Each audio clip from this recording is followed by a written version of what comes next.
జాతీయ యోగా దినోత్సవ శుభాకాంక్షలు. ఈరోజు ప్రతి ఒక్కరు ఈరోజే కాకుండా ఈరోజు కూడా అందరూ యోగా చేయాలి. యోగా చేయడం వల్ల ఆరోగ్యాన్ని ఆయుష్ని పెంచుకోవచ్చు.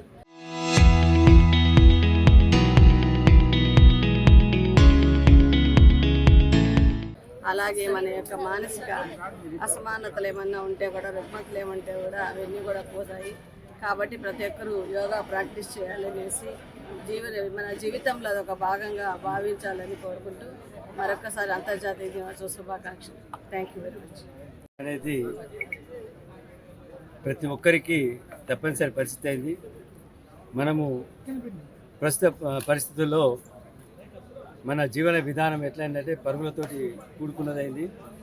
ప్రతి ఒక్కరూ యోగా చేయడం వల్ల వాళ్ళ ఆరోగ్యమే కాపాడుకోవడం కాకుండా ఎన్నో మెడిసిన్స్కు డబ్బులు కానీ రోగాల బాధ పడకుండా సుఖమైన జీవితం గడిపేందుకు యోగా కంపల్సరీ అవసరం అవుతుంది.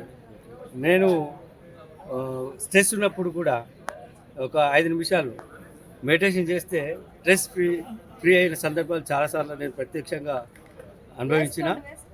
ఈ యోగా అనేది ఒకప్పటికంటే ఇప్పుడు కంపల్సరీ ఆవశ్యకత ఏర్పడ్డది. ఎందుకంటే ప్రతి ఒక్కరు మానవులు ఎట్లయిందంటే మెకానికల్ లైఫ్లో అలవాటు పడ్డారు. ఫుడ్ విధానం కానీ జీవన విధానం కానీ మారినాయి. కనుక వాటి అన్నిటిని ఎదుర్కోవాలంటే ప్రతి ఒక్కరు యోగా కంపల్సరీ చేసి ఆరోగ్యాన్ని మెరుగుపరుచుకుంటే వారి కుటుంబ సభ్యులతో అందరితో కూడా సంతోష జీవితం గడిపే అవకాశాలు ఉంటాయి. మనం అనారోగ్యత పడిపోతే కుటుంబ సభ్యులు కూడా వాళ్ళు కూడా అనారోగ్యంతో కూలిపోయే పరిస్థితి వస్తుంది. అందుకోసమే ప్రతి ఒక్కరూ యోగా చేసుకుంటూ ఆరోగ్యాన్ని మెరుగుపరుచుకోవాలని యోగా సందర్భంగా నేను కోరుకుంటున్నాను.